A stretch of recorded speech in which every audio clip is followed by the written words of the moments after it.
नमस्कार दर्शकों, मैं YouTube चैनल पर तकनीकी वीडियो इस उद्देश्य से अपलोड कर रहा हूं कि यदि किसी के पास प्रैक्टिकल करने की सुविधा नहीं है, तो वह मेरे प्रयोग के प्रेक्षण अथवा रीडिंग का उपयोग करके क्षम निष्कर्ष निकाल सके। मैं दर्शकों को पढ़ाने की चेष्टा नहीं कर रहा। एक MCB के लिए प्रयोग करने जा रहे हैं। आवश्यक सामग्री के बारे में समझ लेते हैं। मेंस सप्लाई है, स्विच चाहिए, सॉकेट है, काली केबल से वेरिएक को इनपुट दिया गया है। वेरिएक वोल्टेज को एडजस्ट करने के काम में आता है। आउटपुट लाल और नीले रंग के तार से निकले हैं। लाल और नीले रंग के तार एक स्टेप डाउन ट्रांसफार्मर को की HT साइड में दिए गए हैं। HT साइड में ये टेपिंग्स हैं 0, 180, 200, 220, 240। कनेक्शन 0 और 240 वोल्ट में इनपुट दिया गया है। LT साइड में 3 टर्मिनल हैं, 9 वोल्ट, 0 वोल्ट और 9 वोल्ट का। LT साइड की करंट कैपेसिटी 150 एम्पियर है। LT साइड को लाल और नीले केबल से एक लिंक के द्वारा शॉर्ट कर दिया गया है। धारा नापने के लिए क्लैंप मीटर यहाँ लगाया हुआ है। टेस्ट करने के लिए जिस तरह से ट्रांसफार्मर का कॉपर लॉस टेस्ट करने के लिए शॉर्ट सर्किट टेस्ट करते हैं, वही विधि यहाँ अपना रहे हैं। मेंस आई, स्विच आया, वेरिएक लगा हुआ है। 0 से वोल्टेज कंट्रोल करते हुए एम्पियर मीटर, वाट मीटर के माध्यम से ट्रांसफार्मर की HT साइड में देंगे। रेटेड करंट तक धारा जाएगी, तब तक इसका वोल्टेज बढ़ाएंगे। जब इस एम्पियर मीटर में रेटेड करंट की धारा जाने लगेगी, LT साइड यहाँ शॉर्ट किया हुआ है, तो वाट मीटर में जो वाट बता रहे हैं वो ही कॉपर लॉस कहलाएंगे।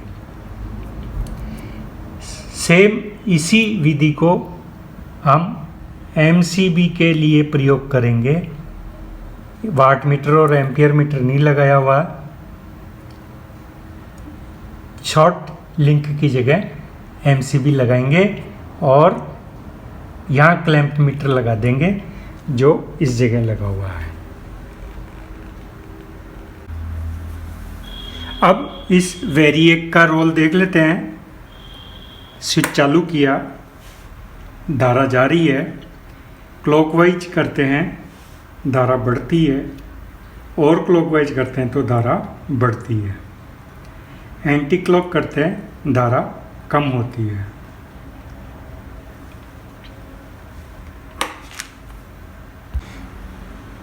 क्लैंप मीटर में यहाँ ऑफ लिखा हुआ है। ये AC धारा नापने की सिलेक्शन रेंज है। 2 स्विच है। एक स्विच का नाम है डेटा होल्ड और दूसरे स्विच का नाम है पीक होल्ड।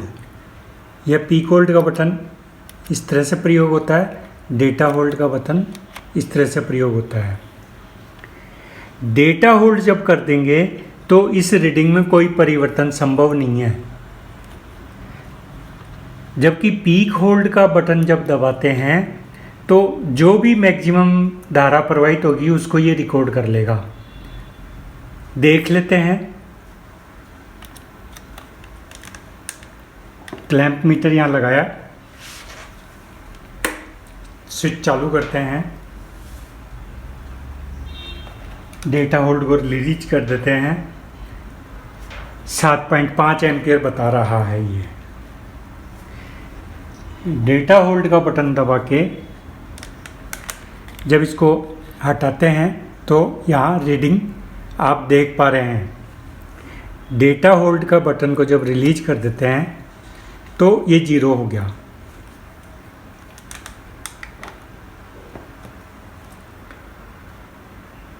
अब पीक होल्ड का बटन दबाते हैं, धारा बढ़ाते हैं तो धारा आपको ज़्यादा रिकॉर्ड कर ली गई है। हटाते हैं तो भी इसने मैक्सिमम धारा प्रवाहित हुई उसको रिकॉर्ड किया है। पीक होल्ड को रिलीज करते हैं, वापस 0 हो गया।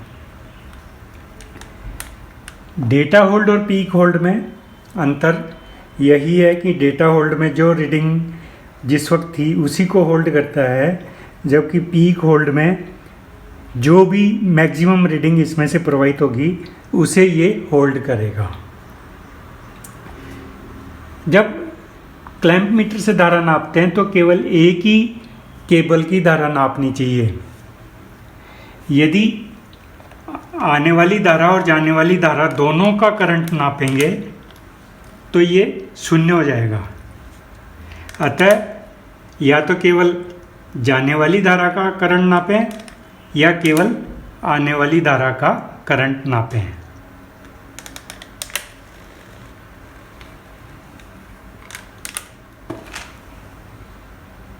स्टॉप वॉच से परिचित हो जाते हैं। स्टॉप वॉच में 1-2 बटन है। ये ऊपर वाले बटन को जब दबाते हैं तो स्टॉप वॉच चालू होती है, और ऊपर वाले बटन को दोबारा दबा देंगे तो स्टॉप वॉच वहाँ रुक जाती है।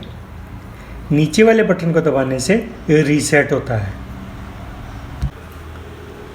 6 एम्पियर की एमसीबी यहाँ लगा दी गई है। इसमें 150% 6 एम्पियर का 150% 9 एम्पियर धारा होती है प्रवाहित करके, और ओवरलोड ट्रिपिंग देखते हैं।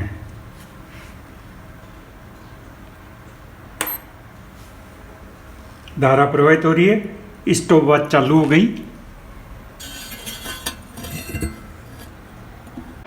एमसीबी को ट्रिप होने में समय लगेगा। आपका समय बचाने के लिए आगे की वीडियो को फास्ट फॉरवर्ड कर देंगे।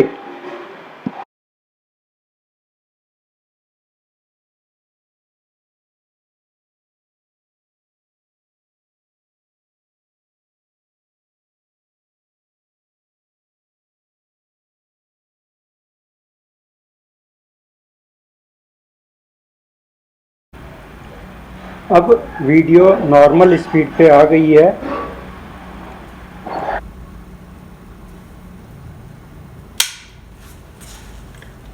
बत्तीस मिनट पर ये ट्रिप हो गई। अब जो है इसको तुरंत ऑन करना चाहें तो एमसीबी ऑन नहीं होती। आप देखिए,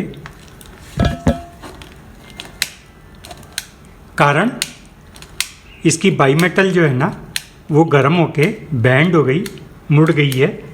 एम्पियर मीटर में धारा 0 हो गई। ठंडा होने के बाद ये होल्ड होगी। 6 एम्पियर की एमसीबी 9 एम्पियर धारा मतलब 150% ओवरलोड पर इसे ट्रिप होने में 32 मिनट 36 सेकंड का समय लगा। अब इस एमसीबी में 200% ओवर करंट प्रवाहित करते हैं। 6 एम्पियर का 200% 12 एम्पियर। स्विच ऑन करने के साथ ही स्टॉप वॉच भी चालू करेंगे।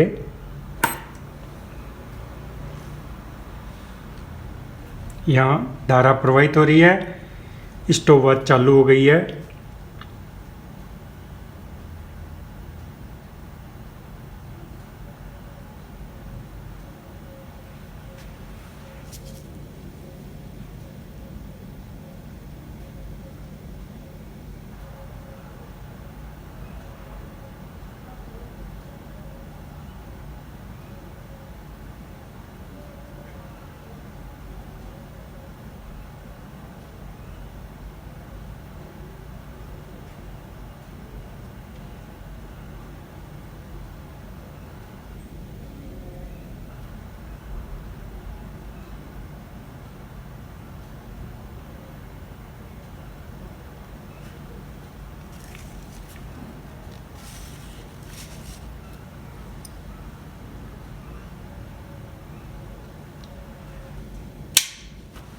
ट्रिप हो गई।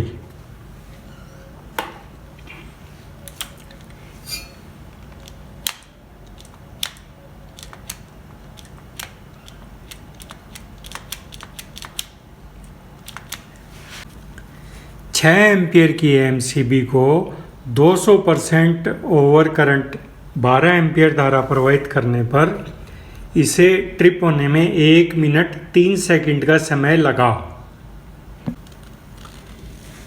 6 एम्पियर की एमसीबी को 300% ओवर करंट प्रवाहित करते हैं 18 एम्पियर। 18 एम्पियर, स्टॉपवॉच चालू।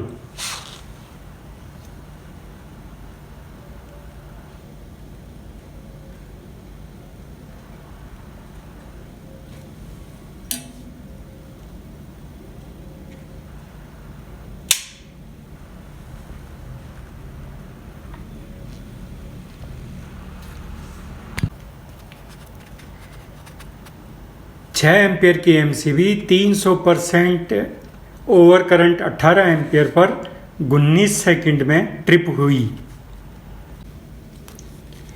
150% ओवर करंट 32 मिनट 36 सेकंड।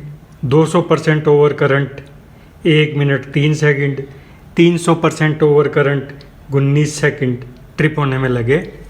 अब आगे 400% ओवर करंट पर देखते हैं। स्विच और स्टॉप वॉच दोनों साथ चालू करेंगे, धारा और स्टॉप वॉच। चैटरिंग साउंड आ रही है। इस एमसीबी में से चैटरिंग साउंड बाहर आ रही है। 400% ओवर करंट 24 एम्पियर पर इसने 11 सेकंड ट्रिप होने में लिए। जब सोलेनॉइड प्लंजर को पूरे बल से आकर्षित नहीं कर पाता है तब चैटरिंग की आवाज़ आती है। 500% ओवर करंट पर देखते हैं। स्टॉप वॉच और एम्पियर मीटर पर ध्यान देते हैं।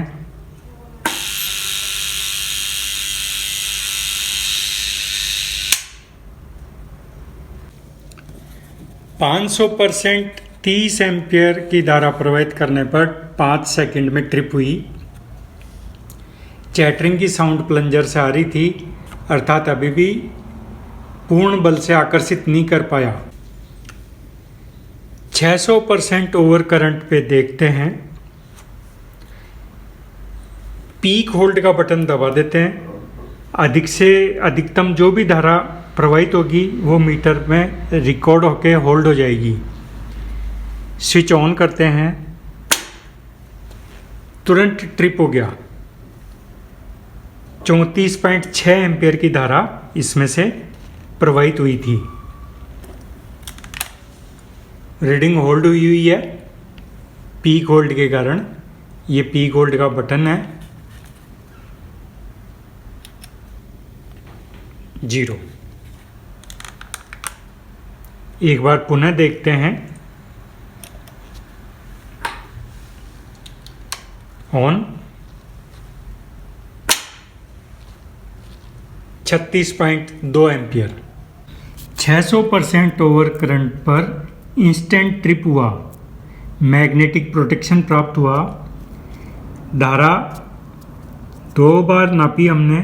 एक बार 34.6 एम्पियर थी, दूसरी बार 36.2 एम्पियर थी। दोनों को जोड़ा 70.8 एम्पियर हो गया। 2 बार ली तो 2 का भाग लगाया। इस तरह से एवरेज प्राप्त किया 35.4 ampere. 35.4 ampere per instant trip हुई और ये ट्रिपिंग मैग्नेटिक ट्रिपिंग हुई। एमसीबी के पश्चात अब ईएलसीबी का अध्ययन कर रहे हैं। ये ईएलसीबी 25 एम्पियर और 100 मिली एम्पियर की है। इसको 150% ओवर करंट देते हैं 37.5 एम्पियर। ये इसमें से धारा जा रही है।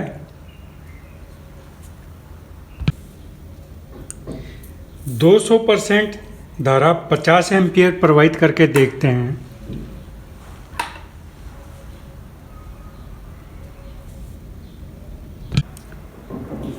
%300 धारा 75 एम्पियर प्रवाहित करके देखते हैं।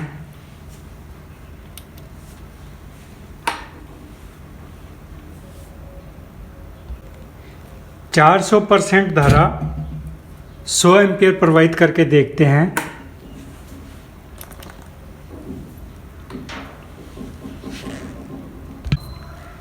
500% धारा 125 एम्पियर प्रवाहित करके देखते हैं।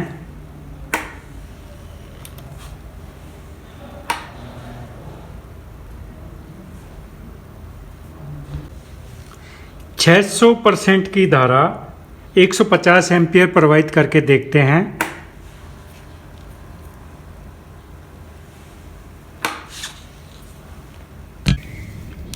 ELCB 25 एम्पियर 100 मिली एम्पियर की मैं 150%, 200%, 300%, 400%, 500% और 600% पर कोई थर्मल और मैग्नेटिक प्रोटेक्शन प्राप्त नहीं होता। अतः ELCB के साथ श्रेणी क्रम में MCB अवश्य लगानी चाहिए।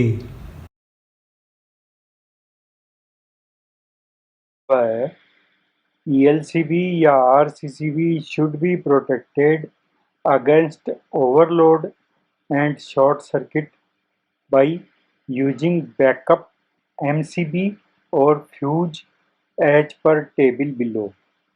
नीचे यहाँ टेबल दी हुई है, ये RCCB की रेटिंग है, यहाँ MCB और यहाँ फ्यूज बताया हुआ है, वो लगाएं। इस प्रयोग के माध्यम से मैं आपको पढ़ा नहीं रहा, केवल मैंने जो प्रेक्षण लिए हैं आपके समक्ष रख रहा हूँ। 6 एम्पियर की MCB को 150% ओवर करंट प्रवाहित किया, 32 मिनट 36 सेकंड में ट्रिप हुई। 200% ओवर करंट प्रवाहित किया, 1 मिनट 3 सेकंड में ट्रिप हुई। 300% ओवर करंट प्रवाहित किया, 19 सेकंड में ट्रिप हुई। यहाँ तक कोई साउंड नहीं थी MCB में। 400% ओवर करंट प्रवाहित करने पर 11 सेकंड में ट्रिप हुई। इस वक्त थर्मल और मैग्नेटिक दोनों प्रोटेक्शन मिले और चैटरिंग साउंड भी आई। 500% ओवर करंट पर 5 सेकंड में MCB ट्रिप हुई। थर्मल व मैग्नेटिक प्रोटेक्शन दोनों मिले, चैटरिंग साउंड भी आई। 600% ओवर करंट पर इंस्टेंट ट्रिप हुई, कोई चैटरिंग की आवाज़ नहीं थी, पूर्णतया मैग्नेटिक प्रोटेक्शन मिला। जो आंकड़े हमने लिए उन्हें टेबल में इंदराज कर दिया गया है।